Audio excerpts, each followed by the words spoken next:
BTV. Тази вечер ще станем свидетели на поредния футболен спектакъл в Шампионската лига, полуфинал между съставите на Ливърпул и Челси. Днес гости в нашото студио са Сокол Пирински и Звездолин Чипиков, отскоро вече играч на Млада Болеслав.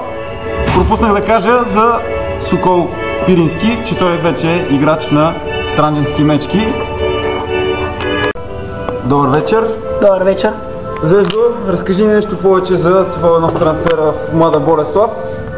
Пресата направо избухна с тези слухове, че вече си играч на този отбор. Разкажи ни нещо повече за това. Краси, една трагедия се получи между мен и треньора на Славия. Благо се върна, много добре знаете, и естествено ми се каза, че моето място е заето и ще трябва да се обиграя в Млада Болеслав, защото съм още млад играч на 29 години и накратко това е, Краси. Какъв ще играш в новият ти отбор? Седмак, но и осмак, Краси. Имаме предвид конкретно коя зона от терена? Лявата с тенденции за дясно. Лявата? По към тъча или? И близо до тъча, до треньора, седнал близо до него. Къде игра преди Чирпан Юнайтед? 10 години в народен ансамбъл Филип Кутев. Как се отнася отбора към теб? Още съм нов, малко ми е по-трудно. Имам още да уча 2-3 вратки, малко на друг так го дава там, но смятам, че ще се справя и ще се свикне бързо.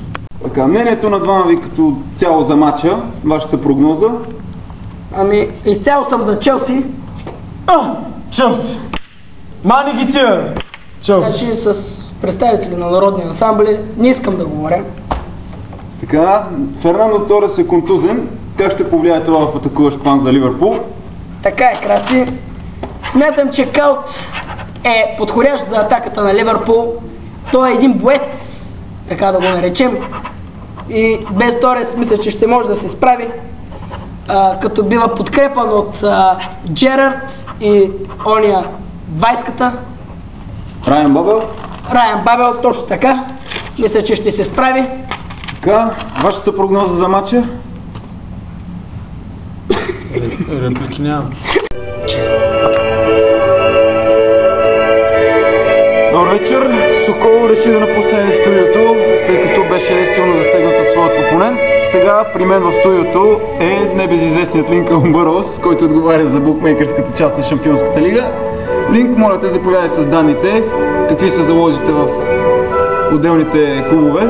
Моите последни данни са, че турският гигант Чапалачарши залага на твърда двойка за Челси с коефициент 1,4 срещу опонента си Ишбишбет, който е в опозиция с Хикс с коефициент 3,4. А относно българския футбол, българския еврофутбол изобщо не е сложил матча в тиража. Той е замесен с матча Светкавица Бяла Бенковски Пирин. И всъщност това е моята информация за сега. Сега, уважаеми зрители, следват рекламите по Биберон GBTV, след което се пренасяме директно на Анфилд Роуд за началото на така желаният от всички вас блъсък между съставите на Ливърпул и Челси.